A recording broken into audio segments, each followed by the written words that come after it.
Shalom. Shalom. Puji nama Tuhan, salam sejahtera buat kita semua. Semoga kasih Tuhan senantiasa melimpah di dalam kehidupan sidang jemaat yang dikasih Tuhan.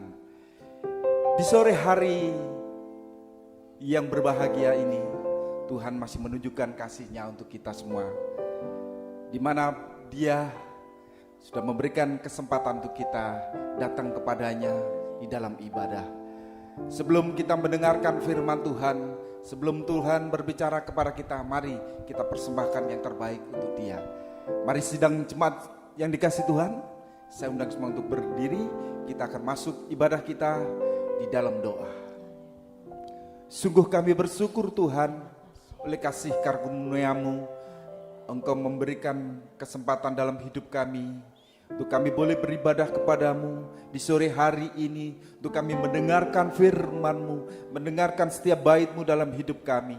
Oleh karena itu, biar kuasa-Mu menolong setiap pribadi kami Tuhan, sidang jemaat-Mu yang sudah siap sedia datang beribadah kepadamu. Biar kuasa Roh Kudus-Mu memimpin dan mengurapi kami semua, baik kami yang melayani-Mu Tuhan, hamba-Mu yang menyampaikan berkat firman, dan sidang jemaat-Mu semua. Engkau urapi kami dengan kuasa Roh Kudus-Mu, sehingga sukacita itu ada dalam kehidupan kami. Terima kasih Bapa. Kami mulai ibadah kami hanya di dalam satu nama yang penuh kuasa, di dalam nama Tuhan Yesus Kristus. Kami naikkan doa kami. Haleluya, haleluya, amin. Mari sidang jemaat yang dikasih Tuhan, kita akan persembahkan pujian kita kepada Dia. Tak terbatas kasih-Mu Tuhan di dalam hidupku. Sungguh oleh karena pemeliharaan-Mu, sampai saat ini Engkau masih memeliharakan kehidupan kami. Terima kasih Yesus. Semusim berlalu, namun Engkau masih memelihara kami.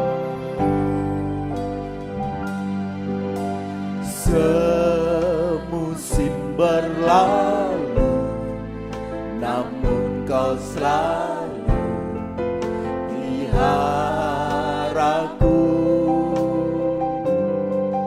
Kasih dan setiamu tak pernah layu di hidupku. Semusim berlalu, semusim berlalu, namun Kau selalu peliharaku. Kasih dan setiamu tak pernah layu di hidupku. Lebih luas dari samudra kebaikan-Mu Bapa, takkan habis di hidupku. Lebih tinggi dari cakrawala, tak terbatas kasih-Mu.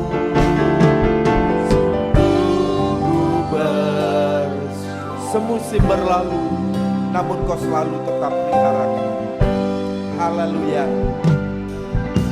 Semusim berlalu, namun Kau selalu peliharaku. Kasih dan setiamu tak pernah layu di hidupku. Lebih luas dari samudra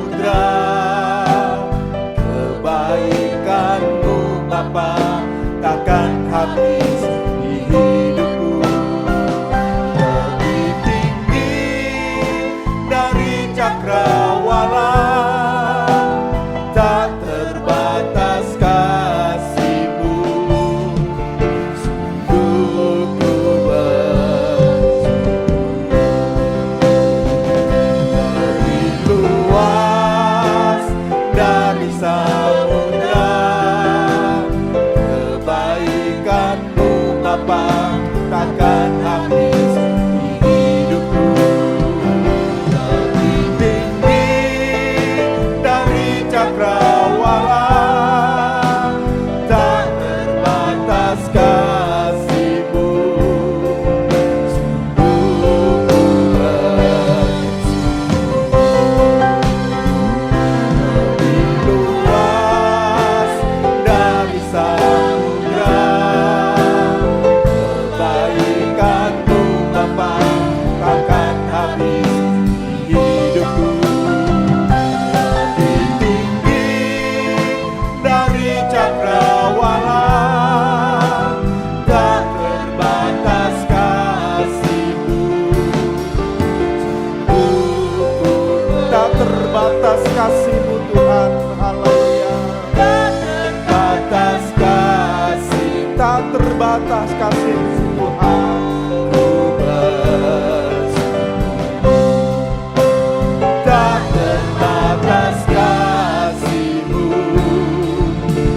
Ku bersyukur.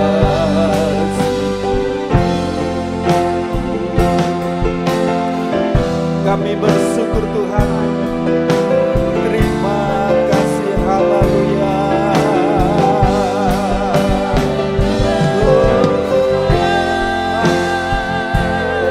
Haleluya. Kami bersyukur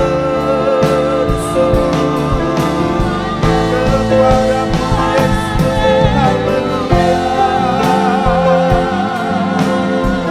Oleh karena kasih Tuhan, oleh karena pemeliharaan-Mu, haleluya.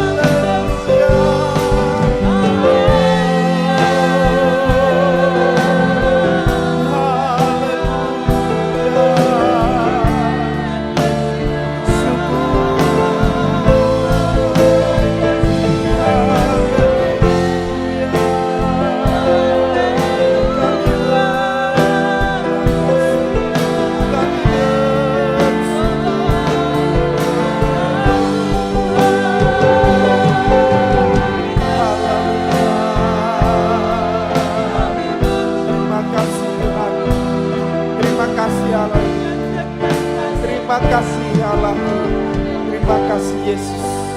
Oleh karena kasih pemeliharaan-Mu atas hidupku Tuhan, oleh karena kemurahan-Mu Tuhan, kami merasakan kasih-Mu yang tak terbatas dalam kehidupan kami. Sungguh kami bersyukur buat semuanya ini Tuhan. Terima kasih Allahku, terima kasih Tuhan. Di dalam nama Tuhan Yesus Kristus. Haleluya, haleluya. Amin. Mari sidang jemaat silakan duduk kembali. Mari kita juga pergunakan kesempatan yang baik di sore hari ini. Kita mengucap syukur senantiasa kepada Dia. Mari bersama sidang jemaat, kita akan pujikan segala puji syukur hanya bagi Dia, bagi Tuhan, bagi Allah kita. Mari bersukacita. Saya undang semua untuk bangkit berdiri lagi. Kita naikkan pujian ini. Haleluya, segala puji syukur.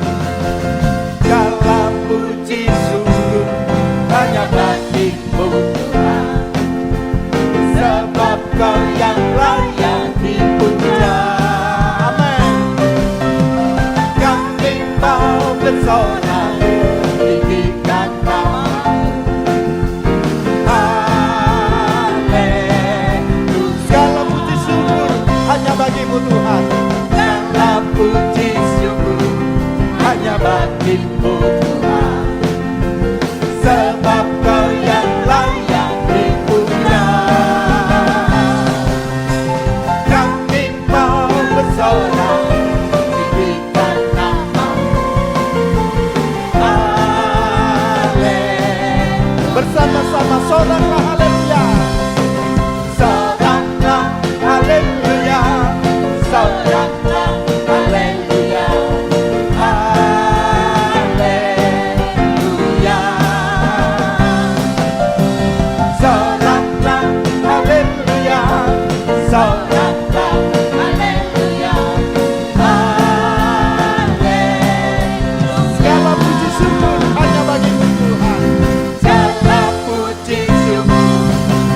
hanya Dia yang kita tinggikan, hanya Dia yang kita muliakan di atas genap puji-pujian kita.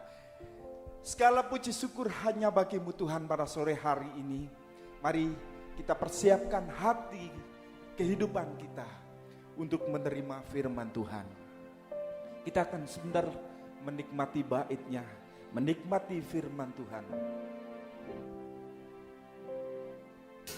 Sinar kemuliaan-Mu Bapa yang memenuhi kehidupan kami. Sinar kemuliaan-Mu Bapa. Haleluya. Kita naikkan pujian ini.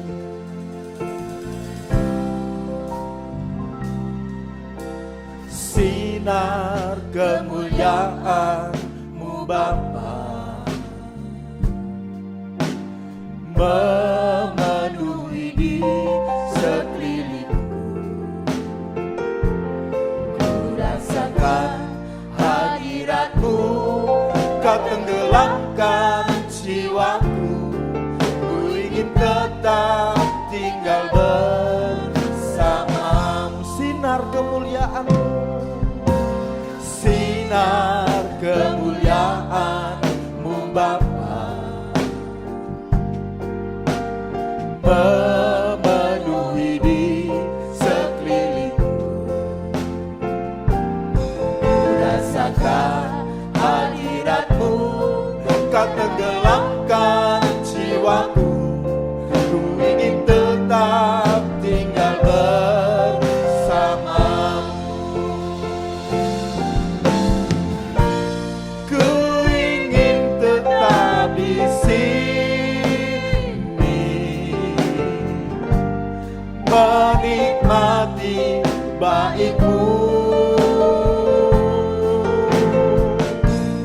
Ku ingin tetap di sini dan memandang indah wajah-Mu.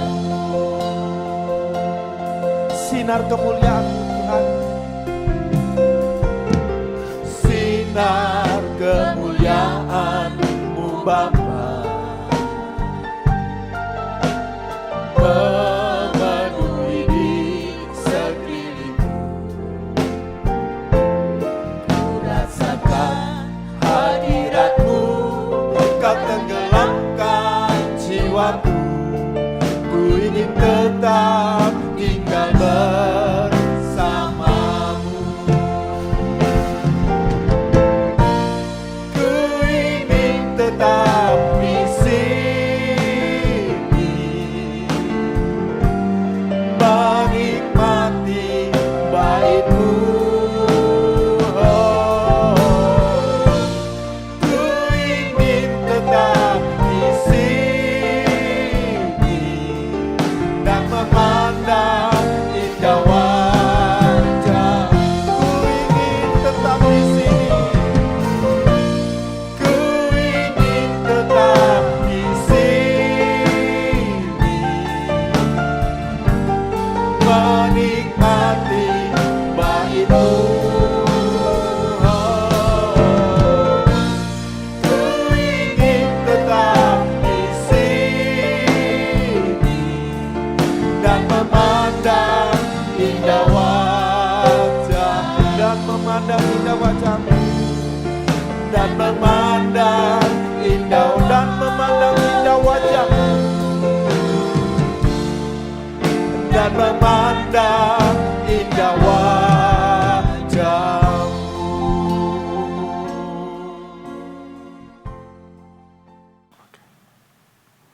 Terima kasih Tuhan, kami datang kepadamu pada saat ini bertelut di bawah kaki-Mu, sebab kami merasa tidak mampu berbuat sesuatu menghadapi tahun yang baru ini Tuhan, di mana dunia sudah menganggap tahun kegelapan hari-hari ini, kegelapan secara rohani, kegelapan jasmani yang mengarahkan manusia kepada kegelapan paling gelap di dunia ini, zaman antikris 3,5 tahun berkuasa di bumi ini, sampai kegelapan paling gelap di tahta binatang, tahta setan di neraka selama-lamanya Tuhan.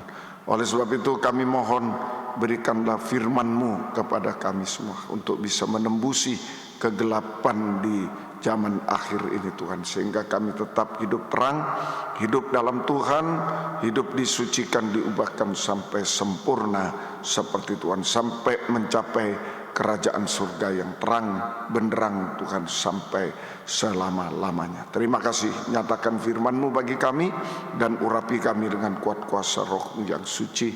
Mulai hamba mampu menyampaikan firman dengan jelas, benar dan murni sesuai kehendak-Mu dengan kasih sayang-Mu. Biarlah firman-Mu sungguh-sungguh jawaban atas hidup kami, dan urapi pula kami semua di sidang jemaat jalan di Mojokerto Tuhan. Urapi semua mampu mendengar, mengerti, percaya, yakin akan firman, bahkan mampu mempraktekkan firman-Mu dalam setiap kehidupan kami, sehingga sungguh nyata saat ini firman dan perjamuan suci adalah jamahan tangan Tuhan menuntun kami semua dalam kesucian, menuntun kami dalam kesetiaan, menuntun kami dalam kekuatan kesabaran dari Tuhan sampai sempurna seperti Tuhan, sampai Yerusalem baru kekal selamanya. Terima kasih Tuhan. Segala kuasa iblis setan masih coba mengganggu, merintangi lewat roh ngantuk, roh najis, keras hati, main-main, kami usir semua dalam nama Yesus. Pergi, darah Yesus yang berkuasa. Tuhan tolong kami, Tuhan berkemurahan bagi kami semua. Dalam nama Tuhan Yesus Kristus kami sudah berdoa. Haleluya, amin. Silakan duduk kembali. Puji Tuhan. Salam sejahtera dalam kasih sayangnya Tuhan kita Yesus Kristus. Selamat mendengarkan firman Tuhan. Biarlah kasih Tuhan, bahagia Tuhan dilimpahkan di tengah-tengah kita sekalian. Puji Tuhan. Saya juga menyampaikan selamat tahun baru. Biarlah kasih Tuhan, bahagia Tuhan dilimpahkan di tengah kita sekalian. Kita kembali pada kitab Wahyu pasal 16 ayat 10 sampai 11. Wahyu pasal 16 ayat 10 sampai 11. Dan malaikat yang kelima menumpahkan cawannya ke atas tahta binatang itu, dan kerajaannya menjadi gelap, dan mereka menggigit lidah mereka karena kesakitan, dan mereka menghujat Allah yang di surga karena kesakitan dan karena bisul mereka. Tetapi mereka tidak bertobat dari perbuatan-perbuatan mereka. Jadi ini saudara, pencurahan cawan murka Allah yang kelima. Pencurahan cawan murka Allah kelima ke atas tahta binatang, dan kerajaannya menjadi gelap. Kerajaannya menjadi gelap. Nah ini jadi hukuman yang kelima adalah hukuman kegelapan. Kegelapan ini yang sudah dibicarakan sebelum tahun baru, sudah dibicarakan oleh pemimpin negara bahwa tahun 2023 adalah tahun kegelapan. Ya, baik gelap rohani, terutama gelap jasmani, gelap segala bidang. Nah, itu Tuhan tolong kita semuanya. Jadi manusia yang ada dalam manusia yang ada dalam kegelapan atau tahta setan, manusia yang ada atau hidup dalam kegelapan tahta setan akan merasa kesakitan yang luar biasa sampai lidahnya digigit tadi, kesakitan yang luar biasa. Kemudian bisul yang mematikan, ya bisul yang mematikan, tetapi tidak bertobat. Tidak bertobat, tetap sudah sakit, sudah kena bisul, tapi tetap tidak bertobat, justru menghujat Allah, sehingga mengalami hukuman kegelapan yang paling gelap, kegelapan yang paling gelap di dunia ini. Itulah masa antikris berkuasa di bumi 3,5 tahun, sampai kegelapan paling gelap di neraka, binasa selamanya di neraka, binasa selamanya di neraka. Nah ini jangan sampai kita berada dalam tahta setan, kerajaan setan itu. Jangan sampai berada atau menjadi tahta setan itu. Hati-hati, kerajaan setan itu gelap, betul-betul sakit sampai binasa. Matius 12 ayat 22 sampai 26. Matius 12, 22 sampai 26. Kemudian dibawalah kepada Yesus seorang yang kerasukan setan. Orang itu buta dan bisu. Lalu Yesus menyembuhkannya sehingga si bisu itu berkata-kata dan melihat. Maka takjublah sekalian orang banyak itu, katanya, ia ini agaknya anak Daud. Tapi ketika orang Farisi mendengarnya, mereka berkata, dengan Beelzebul, penghulu setan, ia mengusir setan. Tetapi Yesus mengetahui pikiran mereka, lalu berkata kepada mereka, setiap kerajaan yang terpecah-pecah pasti binasa. Setiap kota atau rumah tangga yang terpecah-pecah tidak dapat bertahan. Demikian juga kalau iblis mengusir iblis, ia pun terbagi-bagi dan melawan dirinya sendiri. Bagaimanakah kerajaannya dapat bertahan? Bagaimana kerajaannya dapat bertahan? Nah ini, jadi setan memiliki kota. Ya, setan memiliki kota, rumah, kerajaan, bahkan tahta setan gitu. Jadi setan memiliki kota tadi, kemudian rumah, kemudian kerajaan dan tahta. Kerajaan dan tahta. Nah, ini manusia juga bisa menjadi rumahnya setan. Nah, ini dalam Matius 12 43, Matius pasal 12 ayat 43 sampai 45, ini yang harus hati-hati. Apabila roh jahat keluar dari manusia, ia pun mengembara ke tempat yang tandus mencari pengertian, tapi ia tidak mendapatnya. Lalu ia berkata, aku akan kembali ke rumah yang telah kutinggalkan itu. Maka pergilah ia dan mendapati rumah itu kosong, bersih, tersapu dan rapi teratur. Lalu ia keluar dan mengajak 7 roh lain yang lebih jahat daripadanya, dan mereka masuk dan berdiam di situ. Maka akhirnya keadaan orang itu lebih buruk daripada keadaannya semula.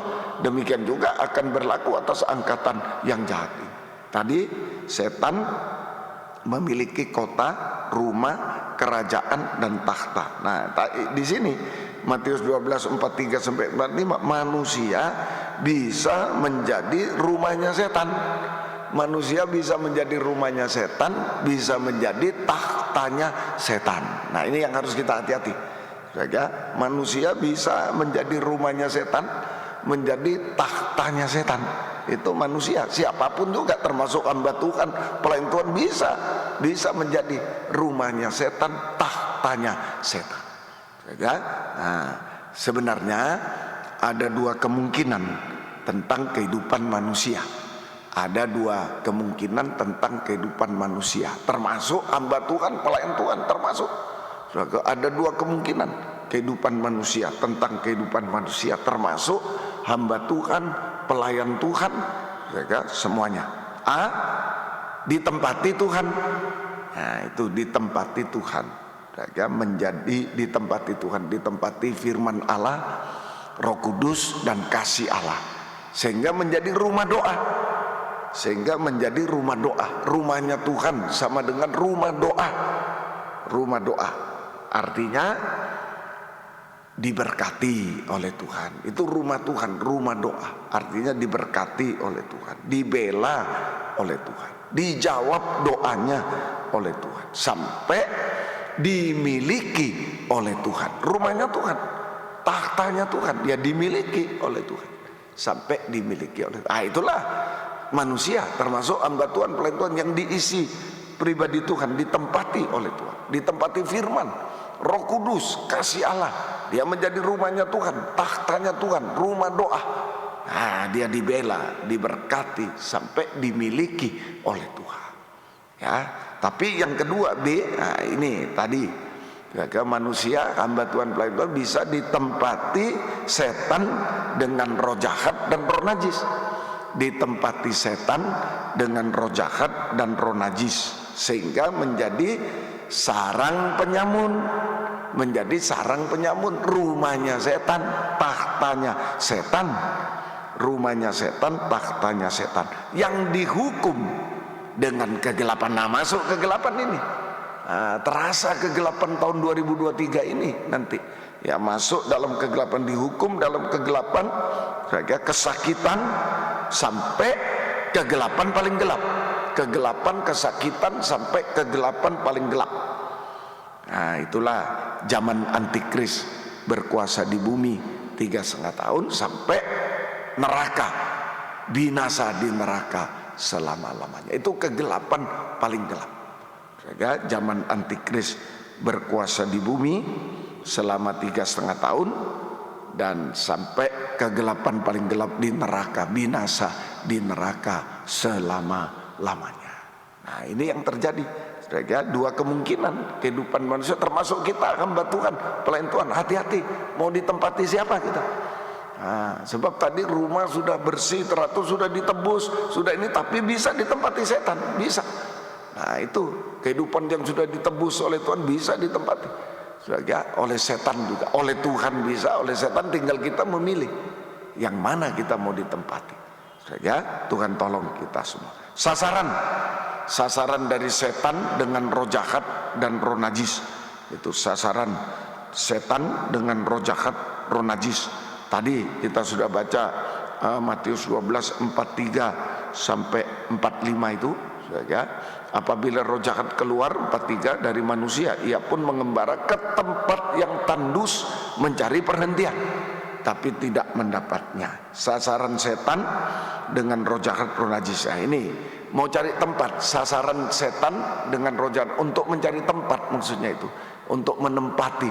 Nah, nomor 1, tempat yang tandus. Tempat yang tandus. Nah, ini artinya secara rohani tempat yang tandus, kering ya. Jadi artinya manusia hamba Tuhan, pelayan Tuhan yang kering rohaninya, kering rohaninya, kering hatinya, hatinya kering, tidak ada firman, tidak ada Roh Kudus, tidak ada kasih. Itu hati yang kering. Tidak ada firman, tidak ada Roh Kudus, tidak ada kasih. Nah, itu hati yang kering. Nah, itu yang membuat kita segar, itulah firman, kuat, segar, kuat, tidak kering. Aku segar, kuat, itulah firman, itulah Roh Kudus, itulah kasih Allah. Nah, itu kalau itu kosong dari kehidupan kita, wah, kering rohaninya, hatinya kering, maka lidahnya juga kering. Hatinya kering, maka lidahnya juga kering. Nah, kalau hatinya kering, maka lidahnya juga kering, sehingga menghasilkan perkataan sia-sia. Perkataan sia-sia, lidahnya juga kering, sehingga menghasilkan perkataan yang sia-sia. Nah, inilah sasaran, inilah tempatnya setan. Hati kering, lidah kering, perkataan sia-sia, yaitu dusta, gosip, fitnah, menjelek-jelekkan orang, sampai menghujat Tuhan, menghujat orang benar, menghujat Tuhan, menghujat pengajaran yang benar. Itu yang ditempati setan. Itu tempat yang tandus, itu tempat yang tandus. Semoga kita mengerti. Ini ayat 43 tadi Matius 12, sasaran dari setan dengan roh jahat, roh najis untuk menempati. Nomor 1, tempat yang tandus. Nah, ini manusia hamba Tuhan, pelayan Tuhan yang kering rohani, sama dengan kering hatinya, kering mulutnya. Ya, itu suatu perkataan yang sia-sia. Ya, yang kedua tadi ayat 44, Matius 12:44. Lalu ia berkata, aku akan kembali ke rumah yang kutinggalkan itu.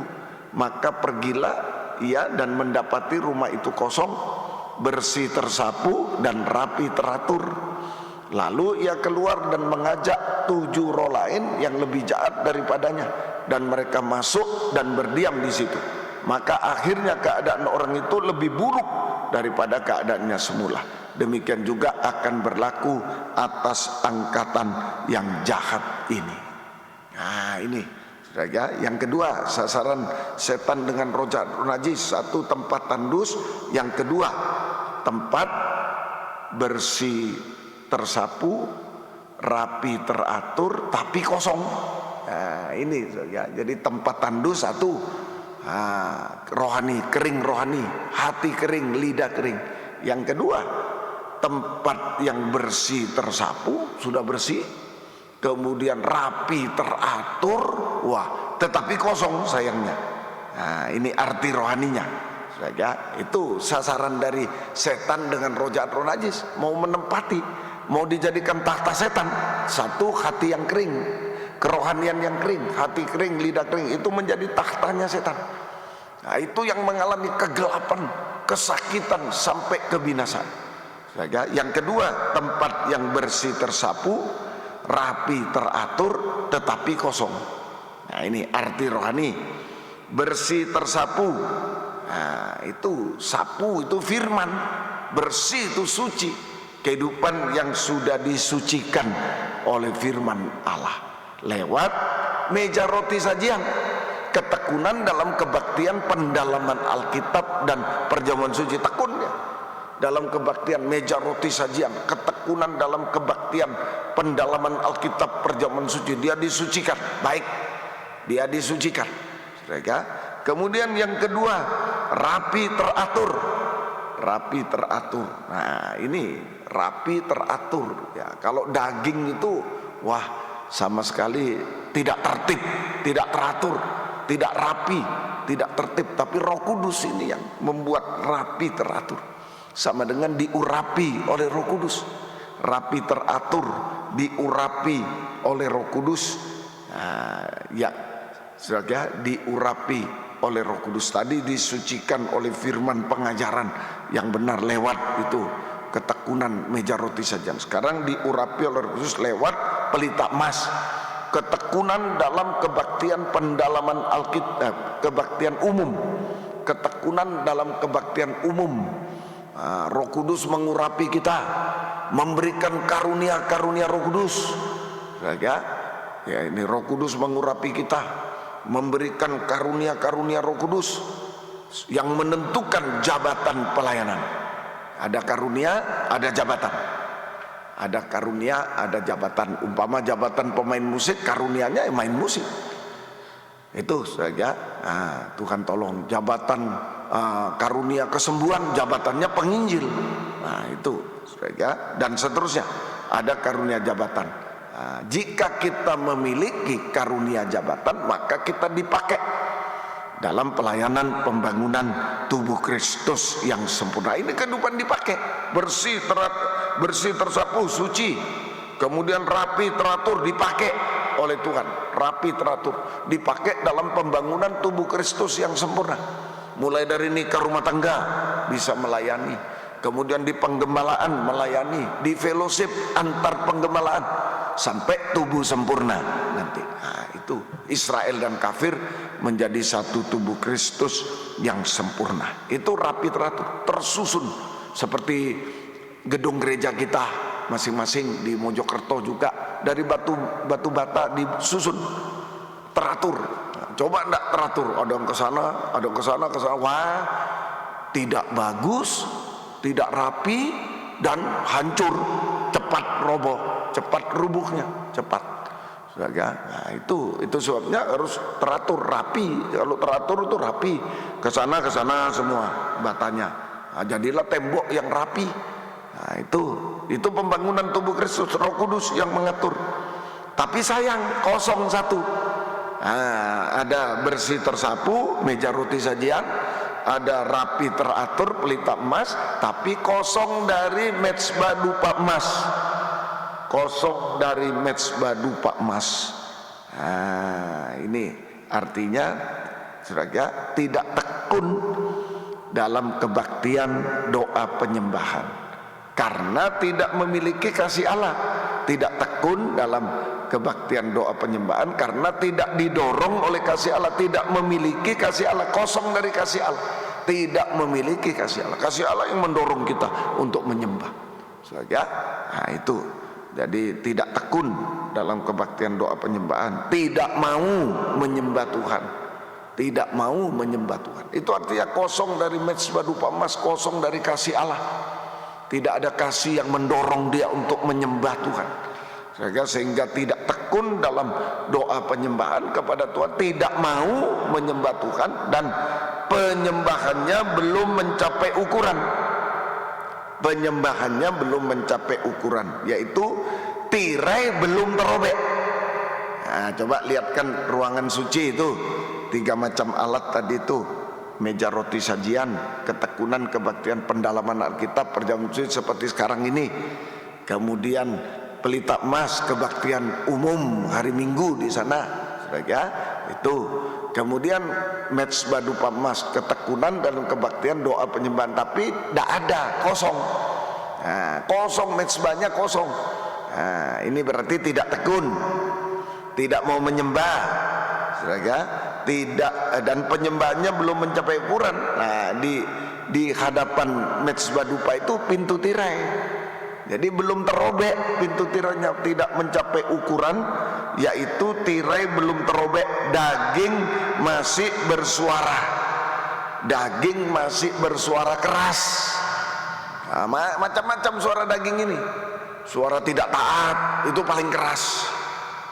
Raja Saul sampai 2 kali tidak taat. Suara keras, paling keras itu. Suara daging bersuara paling keras, nah itu tidak taat. Nah, bisa tidak setia, malas saya, tidak taat seperti Saul. Begitu musuh sudah siap, waduh, tidak ada kekuatan, aku yang membakar korban untuk Tuhan, padahal Samuel yang akan membakar, tidak taat karena terjepit. Tapi ketika dia menang, wah, saudara, disuruh menumpas semua binatang-binatang yang gemuk, kurus, semua ditumpas. Nah, mulai licik Saul ini, daripada beli lagi ya, untuk korban untuk Tuhan, ya sudah, yang tambun-tambun tidak usah, Raja Agag tidak usah juga, tidak usah dibunuh. Dan seterusnya. Tidak taat, saat menang tidak taat, saat terjepit tidak taat, saat diberkati tidak. Itu daging paling keras, suara paling keras, tidak taat. Makanya Yesus taat sampai mati di kayu salib, supaya kita taat sampai daging tidak bersuara, tirai terobek. Nah, ini sebagai Tuhan tolong. Jadi daging yang masih bersuara, kalau tirai belum terobek, daging masih bersuara, yaitu suara ketidaktaatan, suara paling keras seperti Saul. Saat diberkati tidak taat, saat terjepit tidak taat, sampai Saul kehilangan kerajaannya, tidak bisa masuk kerajaan surga kekal selamanya sekarang ini.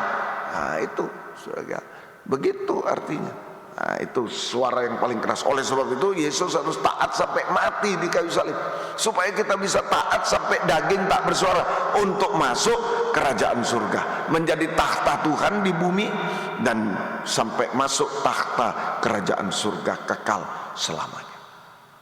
Tuhan tolong. Jadi kalau tirai belum terobek, daging masih bersuara, suara ketidaktaatan paling keras, suara ketidaktaatan, sehingga menjadi sasaran. Orang tidak taat itu menjadi sasaran dari roh jahat najis, ngajak 7 tadi. Ayat yang ke-45, ayat 45 Matius 12, lalu ia keluar dan mengajak 7 roh lain yang lebih jahat daripadanya, sehingga masuk berdiam di situ. Maka akhirnya keadaan orang itu lebih buruk dari keadaannya semula. Demikian juga akan berlaku atas angkatan jahat ini. Hati-hati. Kalau seorang hamba Tuhan, pelayan Tuhan, sudah disucikan, sudah dipakai, tapi tidak mau menyembah, tidak mau taat, nggak mau taat dengar-dengaran, nggak mau menyembah, dagingnya masih berkuasa, maka dia menjadi sasaran dari roh jahat, roh najis, dengan 7 istilahnya temannya, mengajak 7 roh lain. Tadi ada roh jahat, roh najis, ditambah 7 jadi 8. Begitu ya, roh jahat, roh najis mengajak keluar. Iya itu roh jahat, roh najis mengajak keluar dan mengajak 7 lain. 1 tambah 7 8. Jadi sehingga menjadi sasaran dari roh jahat najis dan 7 temannya, 8 roh jahat, roh najis. Sehingga hamba Tuhan, pelayan Tuhan itu ingat 8 itu Bahtera Nuh, isi 8 orang yang taat. Bahtera Nuh 8 orang yang taat. Nah, kalau tidak taat 8 roh jahat, roh najis, sehingga hidup seperti manusia di luar Bahtera Nuh, manusia zaman Nuh yang berada di luar Bahtera Nuh. Nah, ini orang tidak taat itu, orang yang tidak mau menyembah Tuhan, dagingnya belum dirobek. Jangankan berpuasa, menyembah 1 jam aja malas. apalagi berpuasa, apalagi doa semalam suntuk. Waduh, terlalu berat, terlalu berat. Nah ini hati-hati, kosong dari mezbah dupa emas, kosong dari mezbah dupa emas. Hati-hati, saudara, hidupnya seperti manusia di zaman Nuh yang hidup di luar bahtera Nuh. Nah, di luar bahtera Nuh yang berisi 8 orang yang taat dengar-dengaran, yang diisi firman Roh Kudus dan kasih, taat dengar-dengar. Itu sehingga hanya berbuat dosa sampai puncak dosa. Dosa makan minum, merokok, mabuk, narkoba, dosa kawin mengawinkan, percabulan, tontonan yang tidak baik, nikah yang salah, perselingkuhan, dan itu terjadi. Orang yang disucikan, orang yang dipakai Tuhan jatuh di situ nanti karena tidak mau menyembah Tuhan. Tidak mau menyembah 1 jam seperti nasihat Tuhan kepada Petrus sekaligus teguran, Simon, tidak sanggupkah engkau berjaga 1 jam? Berpuasa diteladankan Yesus 40 hari 40 malam. Maksudnya bukan harinya, tapi angkanya 40 itu perobekan daging sepenuh, perobekan daging sepenuh. Nah itu, dan doa semalam suntuk. Nah itu, Tuhan tolong kita semuanya. Jadi ini sasaran dari Rojatron ini dengan 7 temannya, 8, sehingga hidupnya seperti manusia umumnya yang hidup di luar bahtera Nuh, yang diisi oleh 8 orang yang penuh dengan firman Roh Kudus kasih, 8 orang yang taat dengar-dengaran sampai daging tak bersuara. Itu di luarnya, sehingga hanya berbuat jahat, berbuat dosa sampai puncak dosa dan dibinasakan dalam kegelapan air bah itu. Waduh, saudaraku, air bah itu gelap betul-betul. Kegelapan paling gelap di dunia. Mulai hidup dalam kegelapan, kesakitan, kesulitan, sampai kegelapan paling gelap di dunia ini, sampai kegelapan paling gelap, binasa selamanya. Kedua, antikris. Sasaran antikris, daging itu sasaran binatang buas. Kalau daging masih bersuara, masih ada, sasaran dari binatang buas. Daging itu sasaran antikris, yang berkuasa di bumi 3,5 tahun, kegelapan paling gelap di bumi. Sampai ke situ. Tuhan tolong kita semuanya. Wahyu 12 ayat 7. Wahyu 12 ayat yang ke-7. Ini kalau dikuasai antikris nanti, saudara, bagaimana? Timbullah peperangan di surga. Mikael dan malaikat-malaikatnya berperang melawan naga, dan naga itu dibantu oleh malaikat-malaikatnya. Wahyu 12 ayat 17, ayat 17. Mari. Maka marahlah naga itu kepada perempuan itu, lalu pergi memerangi keturunannya yang lain yang menuruti hukum-hukum Allah dan memiliki kesaksian Yesus. Nah ini, jadi ada 2 kemungkinan terjadi pada zaman antikris berkuasa di bumi selama 3,5 tahun. Ada 2 kemungkinan terjadi. Nah ini, jadi sebentar dulu. Jadi antikris itu, naga antikris itu akan memerangi gereja Tuhan yang mempunyai hukum Allah, meja roti sajian, dan memiliki kesaksian Yesus, pelita emas. 2, tetapi tidak punya mezbah dupa emas. Ini akan diperangi. Nah, saya ulangi, naga atau antikris akan memerangi perempuan, gereja Tuhan akhir zaman, yang mempunyai, saudara, tadi mempunyai, menuruti hukum Allah, meja roti sajian, dan memiliki kesaksian Yesus, pelita emas, tetapi tidak memiliki mezbah dupa emas, tidak mau menyembah Tuhan. Nah, daging masih bersuara keras. Itu, saudara. Nah, itu jadi sasaran, sehingga ada 2 kemungkinan. Ada 2 kemungkinan terjadi. Kemungkinan pertama, saudara, banyak yang menyembah antikris.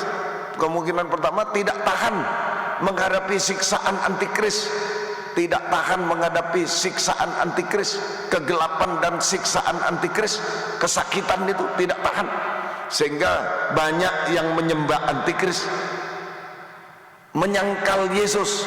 Menyembah antikris sama dengan menyangkal Yesus, tidak mau menyembah Yesus, sehingga menjadi sama dengan antikris. Nah, itu yang akan dibinasakan selama-lamanya. Jika Yesus datang kedua kali, akan dibinasakan bersama antikris selama-lamanya. Memang secara daging enak, kalau menyembah antikris boleh berdagang, boleh jual beli, boleh semua, boleh kerja, boleh, tidak disiksa. Tetapi menjadi sama dengan antikris. Kalau Yesus datang kedua kali, akan dibinasakan bersama antikris selama-lamanya. Kegelapan paling gelap di neraka. Kegelapan paling gelap di neraka. Kemungkinan kedua, hanya sedikit yang tetap menyembah Tuhan. Hanya sedikit yang tetap menyembah Tuhan, sekalipun harus mengalami kegelapan dan siksaan dari antikris. Kesulitan, kegelapan, kesulitan, siksaan dari antikris, sampai dipancung kepala. Tetap menyembah Tuhan, tidak menyangkal Yesus. Sedikit, hanya sedikit yang tetap menyembah Tuhan, tidak menyangkal Yesus, tidak menyangkal Yesus. Sehingga sekalipun harus menghadapi kegelapan, kesulitan, siksaan yang dahsyat, sampai dipancung kepalanya oleh antikris. Dipancung kepala. Ini saudara, daging tak bersuara. Ini kemurahan Tuhan. Kenapa sampai dipancung seperti Saul dipancung, supaya dagingnya tak bersuara itu. Saul juga dipancung akhirnya, supaya dagingnya tak bersuara. Kemurahan Tuhan. Itu kemurahan Tuhan masih bagi kita semua. So, jangan bilang, oh Tuhan jahat ya, kita diserahkan pada antikris. Bukan, supaya kita memenuhi ukuran Tuhan, daging tidak bersuara lagi. Itu saja. Nah, sehingga pada saat Yesus datang kedua kali, mereka akan dibangkitkan dalam tubuh kemuliaan untuk layak menyambut kedatangan Yesus kedua kali di awan permai, sampai masuk kerajaan surga kekal selamanya. Nah, mari jangan sampai menjadi tahta setan. Nah, itu tempat tandus, rumah yang bersih tersapu, ada penyucian firman, meja roti sajian, ketekunan dalam kebaktian pendalaman Alkitab, kemudian rapi teratur, diurapi Roh Kudus dipakai, ketekunan dalam kebaktian umum dipakai dalam pelayanan pembangunan tubuh Kristus. Tapi tidak mau menyembah, dagingnya dipertahankan. Daging tetap bersuara keras, tidak taat, tirai belum terobek. Nah, ini menjadi sasaran, menjadi tahta setan di dunia ini, sehingga sasaran dari kegelapan, siksaan antikris, sasaran dari roh jahat, roh najis. Nah, itu hati-hati. Tuhan tolong kita semuanya. Nah, apa yang dibicarakan tadi, orang yang hanya punya dua alat ini, meja roti, kemudian punya alat pelita emas, dialami rasul yang hebat, Rasul Yohanes. Wahyu 1 ayat 17 dan ayat 9. Wahyu 1 ayat 17 dan ayat 9. Ketika aku melihat dia, Rasul Yohanes melihat dia, tersungkurlah aku di depan kakinya, sama seperti orang mati. Tetapi ia meletakkan tangannya di atasku lalu berkata, jangan takut, aku adalah awal dan aku yang awal dan yang akhir. Ayat 9, aku Yohanes, saudara dan sekutumu dalam kesusahan, dalam kerajaan dan dalam ketekunan menantikan Yesus, berada di pulau yang bernama Patmos oleh karena firman Allah, meja roti sajian, dan kesaksian yang diberikan oleh Yesus. Pelita emas kurang satu juga Rasul Yohanes. Nah, ini contoh bagi kita, harus hati-hati. Jadi Rasul Yohanes berada di pulau Patmos. Rasul Yohanes dibuang ke pulau Patmos sebab hanya memiliki kesaksian Yesus, pelita emas, firman Allah, meja roti sajian, hukum Allah. Tetapi tidak memiliki tidak memiliki atau kosong dari mezbah dupa emas. Penyembahannya belum mencapai ukuran, dagingnya masih bersuara. Penyembahannya belum mencapai ukuran, dagingnya masih bersuara. Ini Rasul Yohanes loh, rasul yang hebat. Ini saudara, dagingnya masih bersuara. Saudara, nah itu nanti suaranya apa itu? Suaranya yaitu takut, ketakutan. Nah itu tadi ayat 17, jangan takut Tuhan bilang. Jadi suara dagingnya Rasul Yohanes ini ketakutan, kekhawatiran, kebimbangan sama. Ketakutan, kekhawatiran, kebimbangan sama. Itu suara dagingnya Rasul Yohanes yang harus dirobek, harus dimatikan. Nah ini, nah, oleh sebab itu karena masih belum memenuhi ukuran, tirai belum terobek, saudara, maka oleh sebab itu Tuhan mengizinkan. Oleh sebab itu Tuhan mengizinkan Rasul Yohanes dibuang ke Pulau Patmos, sama dengan mengalami percikan darah, salib, kematian bersama Yesus, saudara, supaya bisa tersungkur. Akhirnya ayat 17 tadi tersungkur, karena dia sendirian, tidak ada apa-apa, ya tersungkur. Tersungkurlah aku, supaya Rasul Yohanes bisa tersungkur di kaki Tuhan, bisa menyembah Tuhan, bisa mengalami jamahan tangan Tuhan yang berseru, jangan takut. Mengalami jamahan tangan Tuhan yang berseru, jangan takut. Nah ini perobekan daging, ketakutannya dirobek oleh Tuhan, jangan takut, saudara. Nah itu Tuhan tolong kita semua. Jadi lewat ketekunan dalam doa penyembahan. Jadi lewat ketekunan dalam doa penyembahan, penting doa penyembahan ya. Tuhan tolong. Jadi 3 alat itu penting semua, tidak bisa kurang satu, tidak bisa kurang satu, semua penting.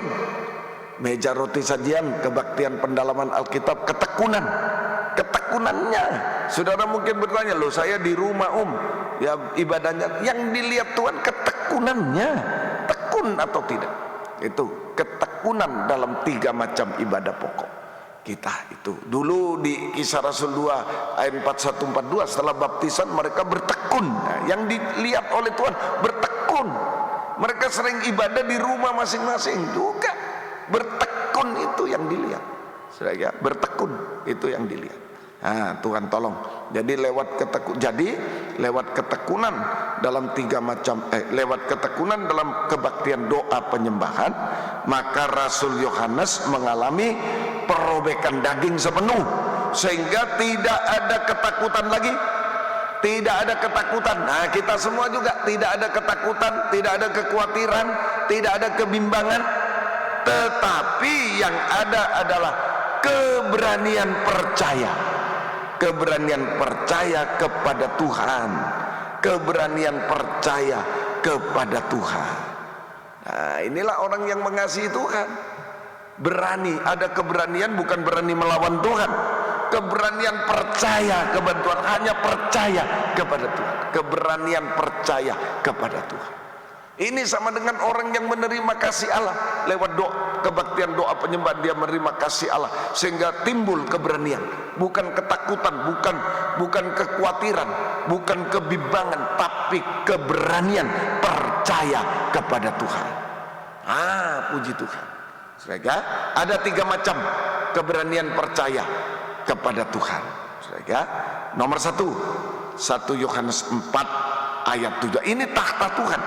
Orang yang memiliki keberanian percaya kepada Tuhan, menerima kasih Allah, dia menjadi takhta Tuhan di bumi sampai masuk takhta kerajaan surga kekal selamanya. Bukan takhta setan lagi.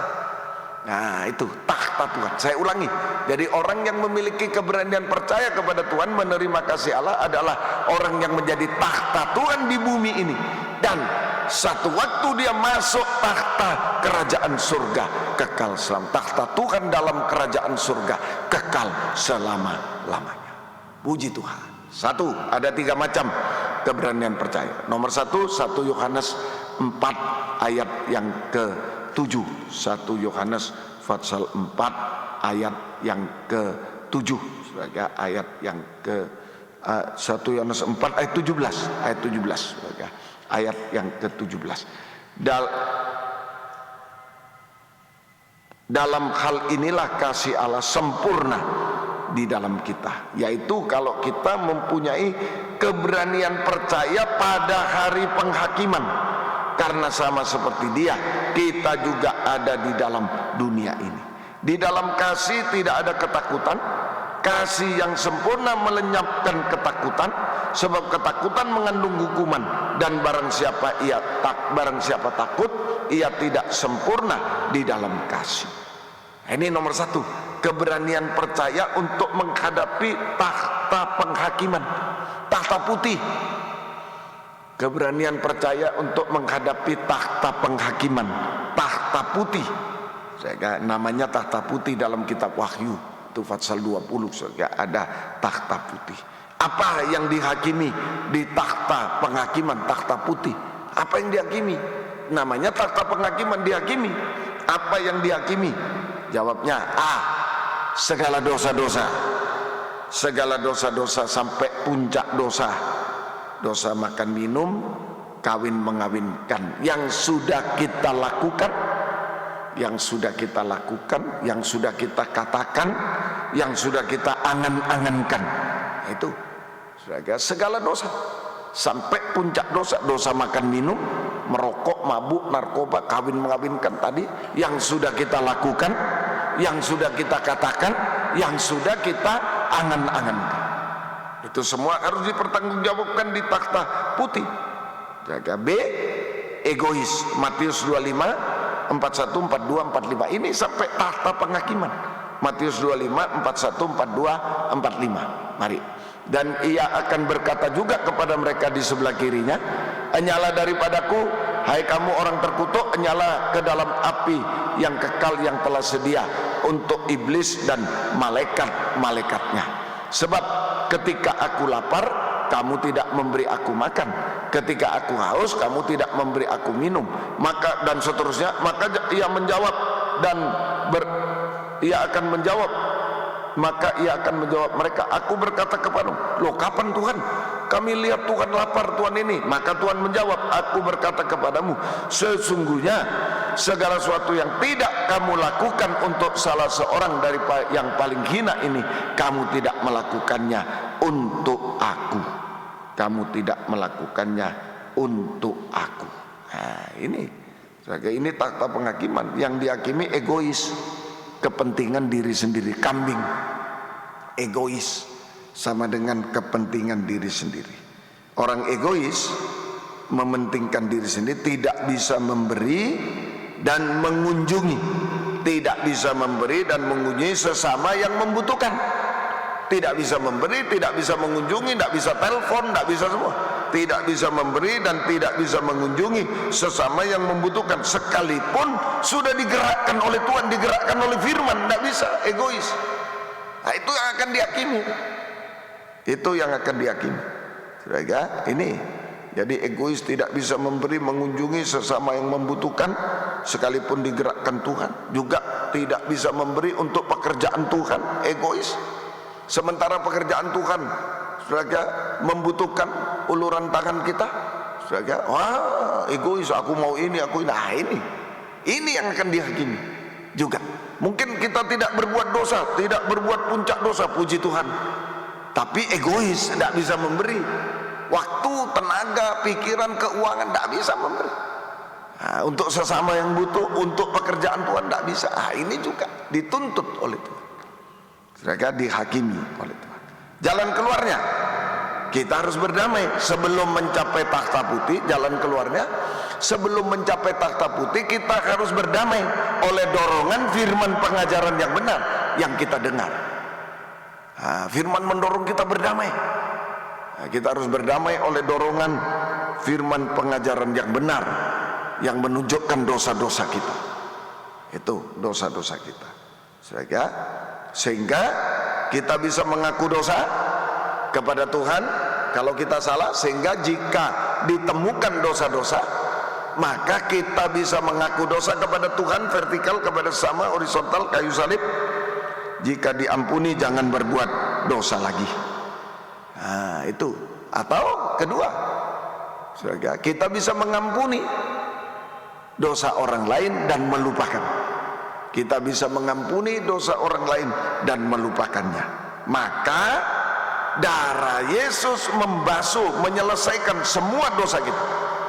Maka darah Yesus membasuh, menyelesaikan semua dosa-dosa, sehingga hati kita damai sejahtera. Hati kita damai sejahtera. Nah itu, saudara, hidup dalam kelegaan, ketenangan. Hati damai sejahtera sama dengan hidup dalam kelegaan, ketenangan. Semua menjadi enak dan ringan, sehingga kita memiliki keberanian percaya untuk menghadap takhta putih, untuk menghadapi takhta putih, takhta penghakiman yang akan datang. Sudah damai, tidak ada dosa, ya siap. Mau dibawa ke pengadilan kemana, siap. Keberanian percaya.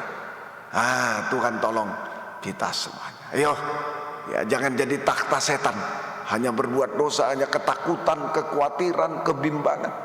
Tapi biarlah kita betul-betul menjadi takhta Tuhan. Tidak ada ketakutan, keberanian percaya. Yang kedua, 1 Yohanes 3 ayat 21. 1 Yohanes pasal yang ketiga ayat yang ke-21. Itu yang kedua, ya, yang kedua. 1 Yohanes 3 ayat yang ke-21. Saudara-saudaraku yang kekasih, jikalau hati kita tidak menuduh kita, maka kita mempunyai keberanian percaya untuk mendekati Allah. Keberanian percaya untuk mendekati Allah. Nah, ini mendekati Allah. Saudara, mendekati Allah. Syaratnya, kalau hati nurani tidak menuduh, kita memiliki hati nurani yang baik. Hati nurani yang baik. Saudara, kita memiliki hati nurani yang baik. Saudara, itu hati nurani yang baik. Saudara, hati yang bebas, hati nurani yang baik, hati nurani yang tenang, yang baik, yang tenang, yaitu hati nurani yang bebas dari segala dosa. Ya, hati nurani yang bebas dari segala dosa, kejahatan, kenajisan, kepahitan. Tidak ada dosa-dosa lagi. Ya, tidak ada lagi ketakutan, kekhawatiran, dan seterusnya. Tidak lagi apa saja, itu semua. Sehingga kita tidak tertuduh. Itu tenang. Hati nurani yang baik sama dengan hati nurani tenang, yaitu tidak ada lagi kejahatan, kenajisan, kepahitan, kekhawatiran, ketakutan, ya, dan seterusnya. Itu soalnya. Sehingga kita tidak tertuduh, hati kita tidak tertuduh, dan kita tidak bisa menuduh orang lain. Hati kita tidak tertuduh dan kita tidak bisa menuduh orang lain. Kita tidak bisa menuduh orang lain. Tidak tertuduh, tidak menuduh, tenang. Hati nurani yang baik. Ya boleh dibilang damai sejahtera juga. Hati yang baik itu hati yang tenang, damai sejahtera juga. Saudara, tidak tertuduh, tidak menuduh, tetapi kita hanya merasakan kasih Allah yang besar. Kasih Allah yang besar. Nah itu, saudara, Tuhan tolong kita semuanya. Semoga mengerti. Ibrani 4 ayat 16. Ibrani 4 ayat yang ke-16. Sebab itu marilah kita dengan penuh keberanian mendekat kepada Allah, menghampiri takhta kasih karunia, sama dengan mendekati Allah. Itu menghampiri takhta kasih karunia Tuhan, itu mendekati Allah, supaya kita menerima rahmat dan menemukan kasih karunia untuk mendapat pertolongan kita pada waktunya. Nah ini, kita memiliki keberanian percaya untuk mendekati Tuhan, sama dengan keberanian percaya untuk menghampiri takhta kasih karunia Tuhan. Sama. Ya, kita memiliki keberanian percaya untuk mendekati Tuhan, 1 Yohanes tadi, sama dengan untuk menghampiri takhta kasih karunia Tuhan. Menghampiri takhta kasih Tuhan. Sehingga kita mendapatkan pertolongan Tuhan tepat pada waktunya. Semua yang mustahil menjadi tidak mustahil tepat pada waktunya. Itu pertolongan Tuhan. Pertolongan Tuhan. Semua yang mustahil menjadi tidak mustahil pada waktunya. Artinya tepat pada waktunya. Artinya kita harus sabar menunggu waktu Tuhan. Kita harus sabar menunggu waktu Tuhan. Saudaraku, tepat pada waktunya. Kita harus sabar menunggu waktu Tuhan. Kalau Tuhan belum menolong, kalau Tuhan belum menolong kita, berarti Tuhan masih sibuk. Masih sibuk untuk mengubahkan pribadi kita, untuk mengubahkan pribadi kita dari manusia daging menjadi manusia rohani seperti Yesus. Ya, salah satu contoh sabar. Manusia daging tidak sabaran, mau cepat mau ini, kita sabar, sudah berubah.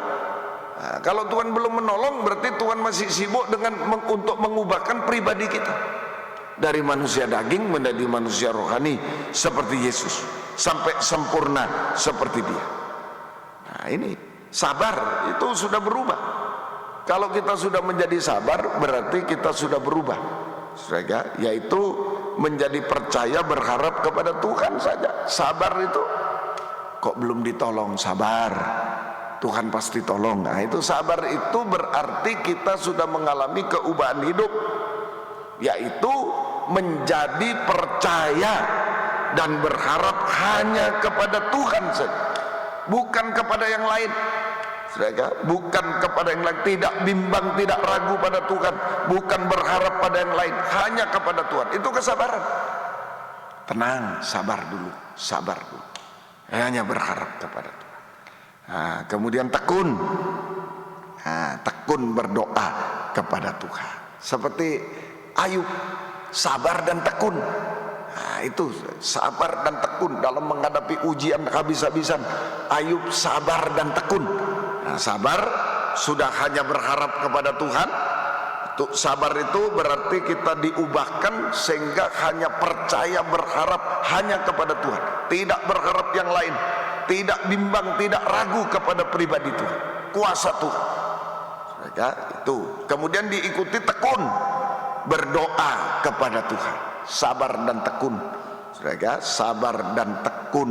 Nah, itu sabar itu percaya, sabar dan tekun. Kalau kita sudah sabar dan tekun berdoa kepada Tuhan, sama dengan waktu Tuhan sudah tiba untuk menolong kita. Waktu Tuhan sudah tiba untuk menolong kita. Ayub sudah secara tubuh tinggal kulit, tulang kulit.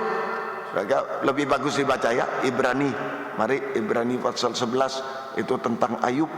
Nah, ini orang yang sabar dan tekun. Salah satu contohnya yaitu Ayub, punya keberanian percaya untuk mendekati Tuhan, untuk menghampiri takhta kasih karunia.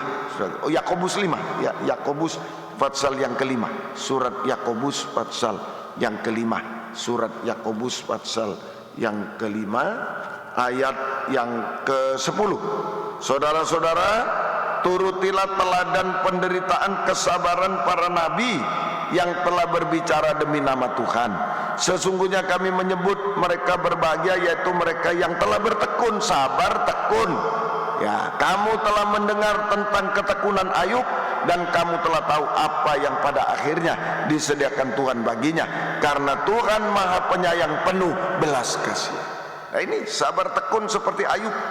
Saudara, sabar dan tekun itu sudah waktu Tuhan. Sabar dan tekun dalam doa sama dengan waktu Tuhan sudah tiba, waktu Tuhan sudah tiba untuk menolong kita. Ayub, kulit tinggal tulang kulit, anak hilang, harta hilang, semua kembali 2 kali lipat, kembali 2 kali lipat. Nah, ini kalau sabar dan tekun ya, saudara. Kalau sabar dan tekun sama dengan waktu Tuhan sudah tiba untuk menolong kita. Bagi manusia, perkataan manusia itu seringkali tidak semudah membalik telapak tangan. Wah, susah itu. Tidak semudah membalik telapak tangan. Tapi bagi Tuhan lebih mudah dari membalik telapak tangan. Tidak ada yang mustahil. Semua yang mustahil, semua masalah yang mustahil selesai pada waktunya. Semua masalah yang mustahil selesai pada itu. Orang sabar dan tekun. Itu keberanian percaya untuk mendekati Tuhan. Tadi keberanian percaya menghadapi tahta putih, damai sejahtera. Kita enak, ringan, bahagia. Nah, Itu keberanian percaya. Enak, ringan, bahagia. Kemudian keberanian percaya mendekati Tuhan, sabar, tekun, tidak ada yang mustahil. Sudah semua masalah yang mustahil selesai pada waktunya. Lebih mudah dari membalik telapak tangan bagi Tuhan. Bagi manusia tidak semudah membalik telapak tangan, tapi bagi Tuhan lebih mudah dari membalik telapak tangan. Tuhan tolong kita. Semua indah, semua masalah yang mustahil selesai pada waktunya. Semua enak dan ringan, bahagia pada waktunya. Itu tadi ditambah juga. Semua enak ringan, semua bahagia pada waktunya. Nomor satu. Nomor dua, semua masalah yang mustahil selesai pada waktunya. Yang ketiga, terakhir, 1 Yohanes 2 ayat 28. 1 Yohanes pasal 2 ayat yang ke-28. Maka sekarang anak-anakku, tinggallah di dalam Kristus, supaya apabila ia menyatakan dirinya, kita beroleh keberanian percaya dan tidak usah malu terhadap dia pada hari kedatangannya. Yang ketiga, keberanian percaya untuk menyambut kedatangan Yesus kedua kali, untuk menghampiri takhta kemuliaan. Untuk menghampiri takhta kemuliaan sama dengan menyambut kedatangan Yesus kedua kali di awan permai, sampai masuk takhta kemuliaan di Yerusalem baru kekal selamanya. Puji Tuhan. Tuhan tolong kita semuanya. Ya, ini keberanian percaya ketiga, untuk masuk, keberanian percaya untuk menghampiri takhta kemuliaan Tuhan. Sama dengan jika Yesus datang kedua kali, kita masuk takhta kemuliaan dalam kerajaan surga kekal selamanya, Yerusalem baru kekal. Tidak ada takut, tidak ada malu. Tidak takut, tidak malu. Tadi 1 Yohanes, tidak usah malu. Tidak takut, tidak malu. Itu mulia seperti Yesus, seperti Tuhan. Tidak takut, tidak malu, itu mulia seperti Tuhan. Tidak takut, tidak malu, itu mulia seperti Tuhan. Puji Tuhan, mulia seperti Tuhan. Kalau malu, takut, ya mukanya diludahi. Itu ya, banyak orang yang malu kalau Tuhan datang kedua kali. Dia takut, dia malu, seperti Miriam yang mukanya diludahi. Seperti Miriam yang mukanya diludahi itu. Ya, Tuhan tolong. Ini coba di ayat-ayatnya kita baca. Tidak takut, tidak malu, ya. Mulia seperti Yesus. Wahyu 6 15-17, perjanjian baru. Ini yang takut, yang malu, takut. Yang kedua Bilangan 12, itu perjanjian lama, 2 kali ditulis, ya. Wahyu 6 15-17. Dan raja-raja di bumi, dan pembesar serta perwira, orang kaya serta orang berkuasa, dan semua budak serta orang merdeka bersembunyi dalam gua-gua dan celah-celah batu karang di gunung. Dan mereka berkata pada gunung-gunung, kepada batu-batu karang itu, runtuhlah menimpa kami, dan sembunyikanlah kami terhadap Dia yang duduk di atas takhta, dan terhadap murka anak domba itu, sebab sudah tiba hari besar murka. Sudah tiba hari besar murka mereka, dan siapa yang dapat bertahan? Nah, ini ketakutan, mereka ketakutan. Sampai gunung timpalah kami, takut pada kedatangan Tuhan kedua kali, takut pada kemuliaan Tuhan, takut dan malu. Nah, ini raja-raja orang hebat di dunia, tetapi menjadi takhta setan. Hatinya kering, rohaninya kering, atau kosong terhadap penyembahan. Tidak mau menyembah, kosong terhadap kasih Allah. Itu, saudara. Lalu perjanjian lama, Bilangan 12 ayat 1, ayat 10, ayat 12 sampai 14. Ayat 1. Miriam serta Harun mengatai Musa berkenaan dengan perempuan Kus yang diambilnya, sebab memang ia telah mengambil seorang perempuan Kus. Dan ketika awan telah naik dari kemah, maka tampaklah Miriam kena kusta putih seperti salju. Ketika Harun berpaling kepada Miriam, maka dilihatnya bahwa dia kena kusta. Janganlah kiranya dibiarkan dia sebagai anak gugur yang pada waktu keluar dari kandungan ibunya sudah setengah busuk dagingnya. Lalu berserulah Musa kepada Tuhan, ya Allah, sembuhkanlah kiranya dia. Kemudian berfirmanlah Tuhan pada Musa, sekiranya ayahnya meludahi mukanya, tidakkah ia mendapat malu selama 7 hari? Biarlah dia selama 7 hari dikucilkan keluar tempat perkemahan, kemudian bolehlah ia diterima kembali. Malu, takut sama dengan muka diludahi. Muka diludahi, saudara, sama dengan kusta kebenaran diri sendiri.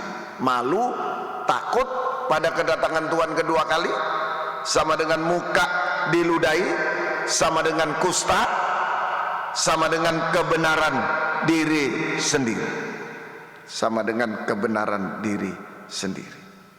Nah, itu kebenaran diri sendiri, menutupi dosa dengan menyalahkan orang lain. Ini orang yang malu, takut, malu, ini kebenaran sendiri.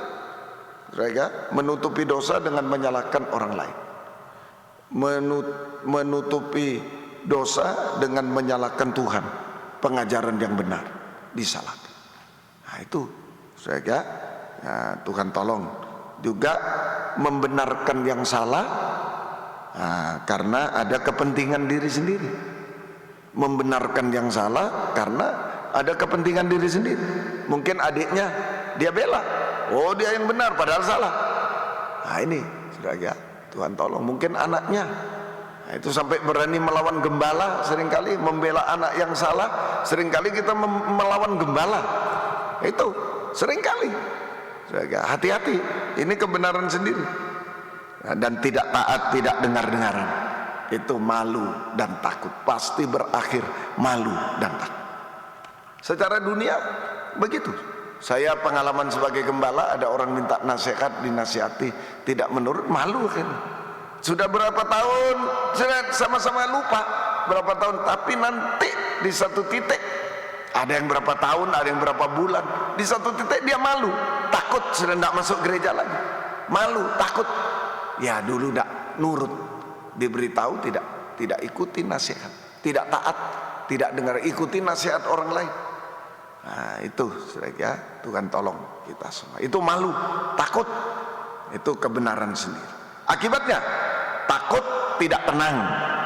Takut sama dengan tidak tenang. Nah, stres, itu takut, tidak tenang, stres. Nah, pembunuh utama itu stres. Nanti pembunuh utama rohani jasmani di dunia ini, hati-hati.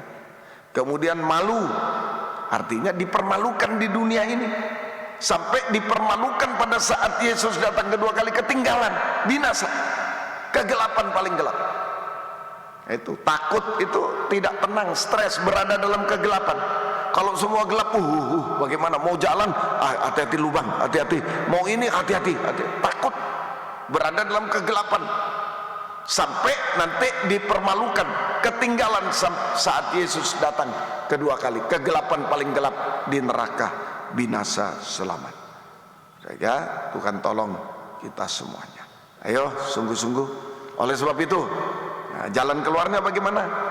Ya, tadi menghadapi takhta putih, berdamai, menghadapi keberanian percaya, mendekati Tuhan, sabar, tekun, keberanian percaya untuk menyambut kedatangan Yesus kedua kali, masuk takhta kemuliaan, harus berubah.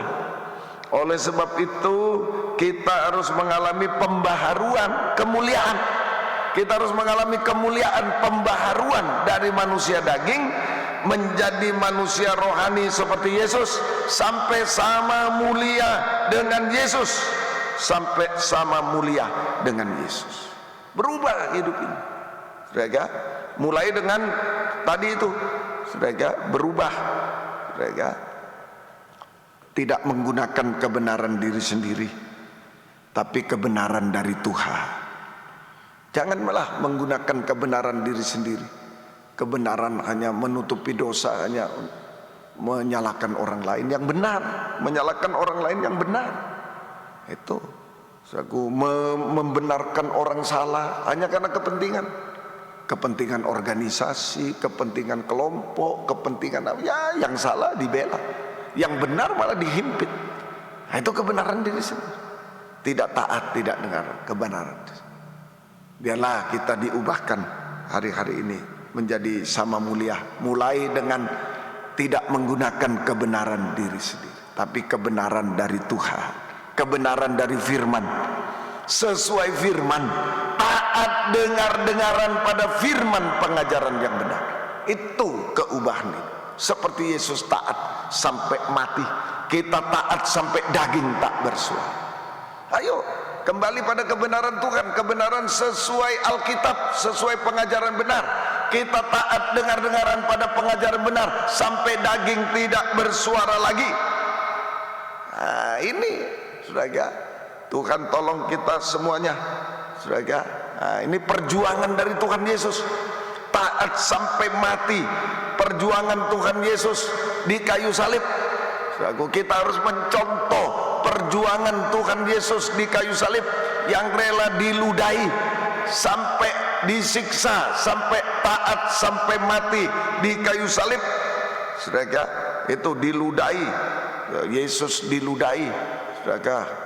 Kemudian disiksa sampai hancur semuanya. Nah, ini kemudian taat sampai mati, terkutuk di kayu salib. Hancur seluruh tubuhnya, seperti bukan manusia lagi, seperti bukan anak manusia lagi. Hancur. Seperti apa? Seperti bukan seperti manusia lagi. Berarti seperti setan, seperti anjing babi, binatang, seperti anjing babi, bangsa kafir yang najis, jahat, seperti setan, iblis. Untuk menolong bangsa kafir, untuk menolong Petrus yang sudah menjadi iblis. Hai iblis, nyala engkau iblis, bukan Petrus. Inilah perjuangan Yesus di kayu salib. Dia diludahi supaya kita dihapus ludah-ludah, dipermalukan. Sudah, dia diludahi, saudara. Dia disiksa. Nah, saudara yang merasa tersiksa, Yesus sudah tanggung, ludah sudah ditanggung. Yang dipermalukan karena mempertahankan kebenaran sudah diperjuangkan Yesus, sudah ditanggung Yesus. Dan sampai taat sampai mati, terkutuk di kayu salib, seperti bukan, hancur tubuhnya seperti bukan manusia lagi, tapi seperti anjing babi, bangsa kafir yang jahat, najis, seperti Petrus yang sudah menjadi iblis.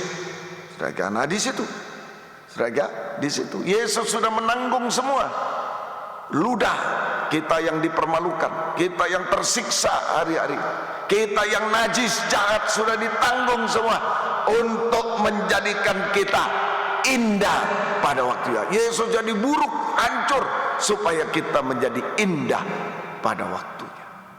Kalau Pengkhotbah 3 ayat 11, indah pada waktu. Sudah ludah sudah ditanggung, siksa sudah ditanggung, terkutuk sudah ditanggung, anjing babi ditanggung, setan sudah manusia seperti setan ditanggung oleh dia, menjadi takhta setan iblis.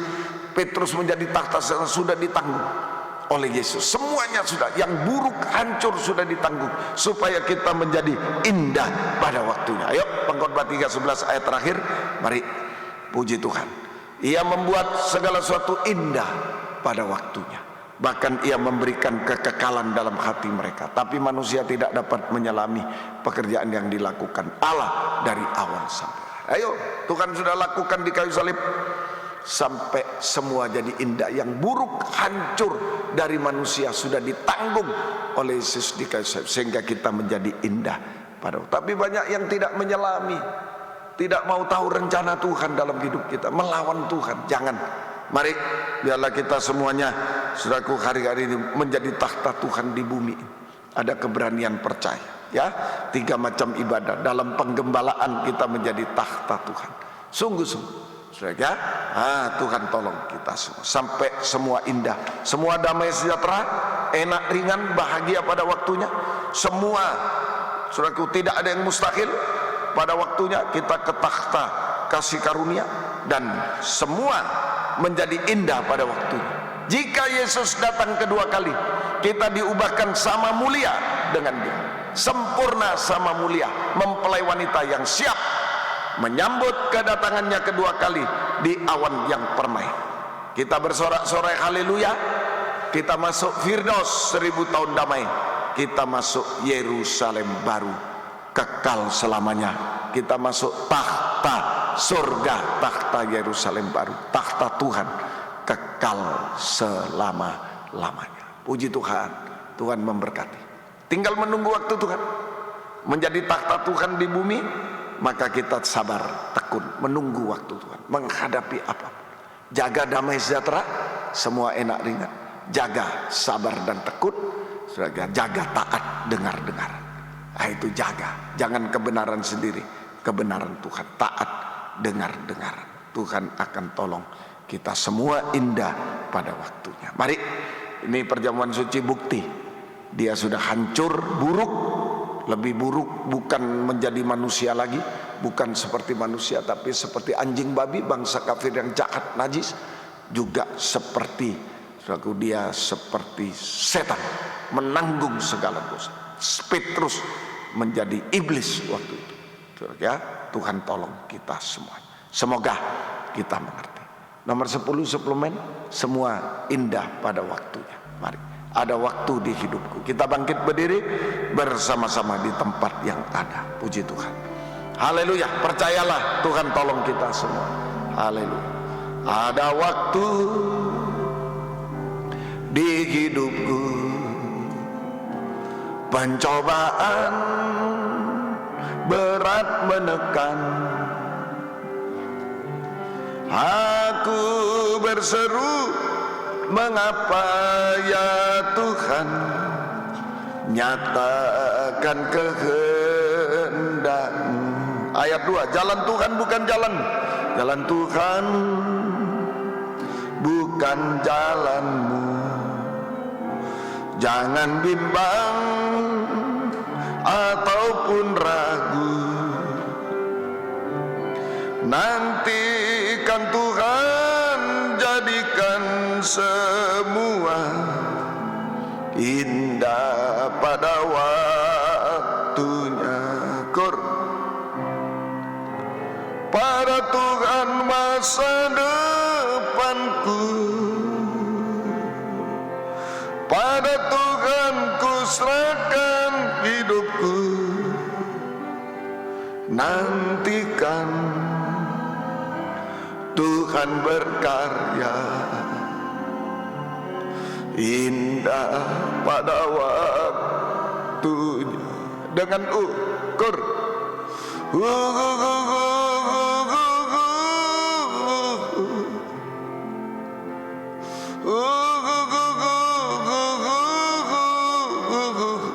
hati damai sejahtera, sabar tekun,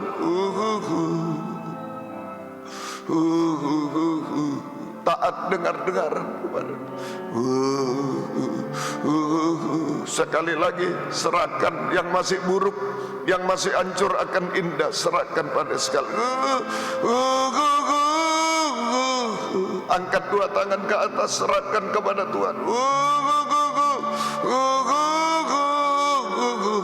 Kami percaya Engkau sudah buruk, hancur, menjadikan kami baik. Indah pada waktu itu.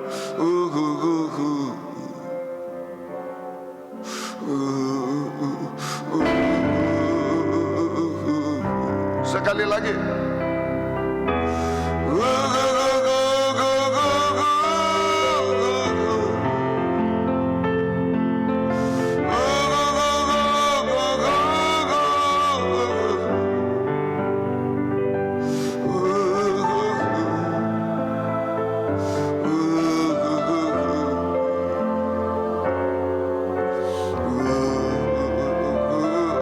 Sembah Dia, serahkan yang buruk, yang hancur kepada Dia. Haleluya, haleluya, haleluya, Yesus, haleluya. Ini kami manusia darah daging, banyak kehancuran rohani, jasmani, rumah tangga. Haleluya, banyak keburukan, kebusukan kami. Ubahkan Engkau mampu menjadikan semua indah, semua selesai pada waktunya, semua damai, bahagia, enak dan ringan. Oh, haleluya. Ya lawasa, ya lawaka, menyelamatkan tahun baru ini Tuhan. Jalan yang baru dari Tuhan. Keberanian percaya menghadap Engkau. Oh, haleluya. Tidak ada ketakutan, tidak ada keburukan, kebusukan lagi. Haleluya, haleluya. Sampai Engkau datang kembali kedua kali, kami sempurna seperti Engkau. Tidak ada yang mustahil bagimu Tuhan. Lebih mudah dari membalik telapak tangan, Engkau lakukan semua bagi kami sampai kesempurnaan. Terima kasih Tuhan. Sekarang kami akan menerima perjamuan suci Tuhan. Roti yang disiapkan diberkati menjadi tubuh Kristus yang dipecah-pecahkan. Anggur yang sudah disiapkan diberkati menjadi darah Yesus yang dicurahkan. Di dalamnya ada uluran tangan belas kasih. Oh Tuhan, tolong kami, beri keberanian percaya menghadap Tuhan. Kami merasakan uluran tangan belas kasih mengubahkan kami, menolong kami, menyembuhkan kami, sampai menyempurnakan kami semua. Sucikan, layakkan kami, ampuni dosa kami, bubuhkan berkat atas perjamuan suci. Dalam nama Tuhan Yesus Kristus kami sudah berdoa. Haleluya.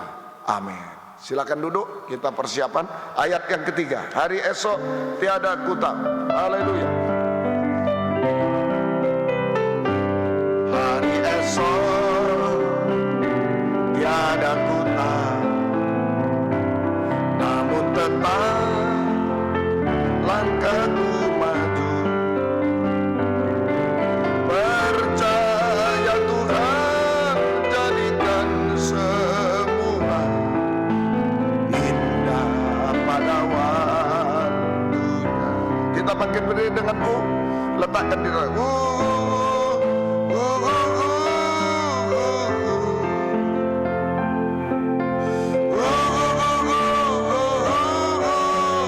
yang buruk hancur sudah ditanggung Dia di kayu salib. Dia berikan yang damai, enak, ringan, bahagia. Selesai semuanya, sempurna, indah pada waktu. Haleluya. Nantikan Tuhan berkarya denganmu. Angkat tubuhnya.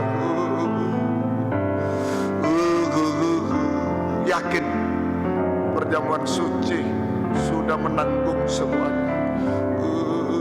Yang sangat berat sekali lagi nantikan.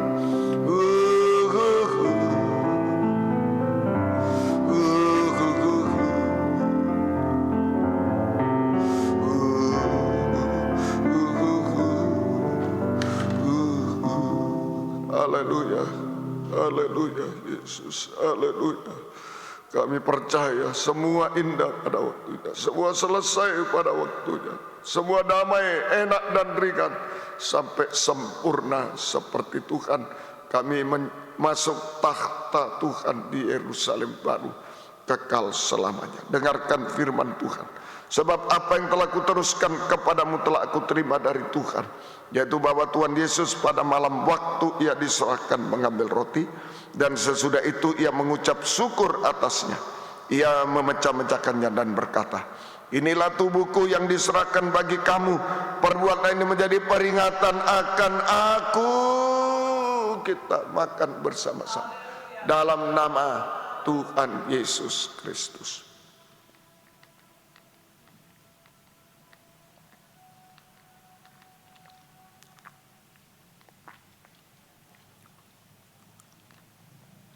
Haleluya, haleluya.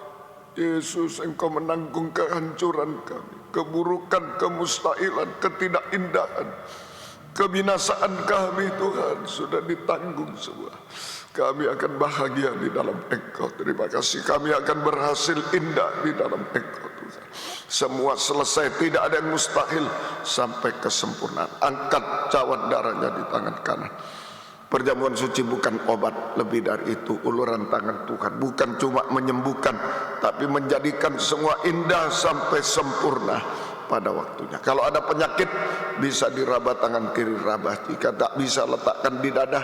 Ada masalah, ada dosa, ada air mata, ada apapun, sesuatu yang siksaan bagi kita dan lain-lain, yang mustahil bagi kita, letakkan tangan kiri di dada, berseru kepada Tuhan. Demikian juga Ia mengambil cawan, sudah makan, lalu berkata, cawan ini adalah perjanjian baru yang dimeteraikan oleh darahku. Perbuatan ini setiap kali kamu meminumnya menjadi peringatan akan aku. Ingat Yesus, kita minum bersama-sama dalam nama Tuhan Yesus Kristus. Haleluya. Bukan hanya sampai di dunia, tapi sampai kedatangannya kedua kali di awan permai, kita sampai di Yerusalem baru kekal selama-lamanya. Angkat dua tangan ke atas, ingatlah keluarga masing-masing, suami, istri, anak, orang tua. Di tahun yang baru ini semua menjadi satu di dalam kita, di dalam Tuhan, sampai kesatuan tubuh yang sempurna dan masuk tahta kerajaan surga kekal selamanya. Puji Tuhan. Sebab setiap kali kamu makan roti ini dan minum cawan ini, kamu memberitakan kematian Tuhan sampai Ia datang. Haleluya, haleluya, Yesus, haleluya, Yesus, haleluya, haleluya, Yesus, haleluya, haleluya, oh haleluya. Tidak ada ketinggalan Yesus, haleluya, haleluya. Semuanya menjadi damai sejahtera, enak dan ringan. Semuanya menjadi selesai Tuhan, tidak ada yang mustahil Tuhan. Semuanya menjadi indah, sempurna jika Engkau datang Tuhan. Tidak ada yang ketinggalan, haleluya, haleluya, haleluya. Tolonglah kami semua, peganglah kami semua Tuhan. Berikan keberanian percaya Tuhan hanya kepadamu Tuhan. Terima kasih menaruh kepercayaan, harapan, kasih hanya kepadamu semata-mata sampai kesempurnaan. Terima kasih, turunkan tangan. Terima kasih, tetapkan firman-Mu dalam kami, bukakan firman-Mu bagi sidang jemaat di Mojokerto, di Malang, semua Engkau tolong kiranya. Terima kasih, demikian berkati sidang jemaat dengan berkat rohani, jasmani, berkat rumah tangga, merasa suasana surga menjadi tahta surga di bumi ini Tuhan. Tahta Tuhan di bumi sungguh-sungguh dibela oleh Tuhan, dipelihara, dimiliki oleh Tuhan selama-lamanya Tuhan. Terima kasih, ada ucapan syukur selalu, ada kesaksian selalu memuliakan Tuhan. Terima kasih Tuhan, pengorbanan anak-anak-Mu untuk apapun juga pekerjaan Tuhan, untuk hamba-hamba Tuhan balaskan berkat berlipat kali ganda. Terima kasih, bangunan di Mojokerto tidak ada yang mustahil bagimu, lebih mudah dari membalik telapak tangan. Tuhan, selesaikan rumahmu untuk kemuliaan nama-Mu. Terima kasih Tuhan, terima kasih, syukur hanya kepadamu. Lindungi kami semua, yang sakit jamah juga sembuhkan Tuhan, tolong semuanya. Lindungi, sertai kami di tahun yang baru sampai Tuhan datang kembali kedua kali. Terima kasih Tuhan. Biar berkat-Mu dan damai sejahtera-Mu dalam persekutuan dengan Allah Bapa, Allah Sang Putra dan Allah Roh Kudus di dalam nama Tuhan Yesus Kristus menyertai kami sekalian mulai saat ini sampai selama-lamanya. Dalam nama Tuhan Yesus Kristus kami sudah berdoa. Haleluya. Amin. Selamat malam. Tuhan memberkati kita semuanya. Puji Tuhan.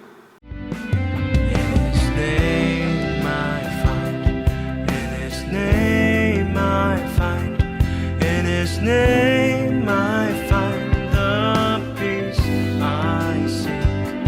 In His name I find. In His name I find. In His name I find the joy I seek. In Your presence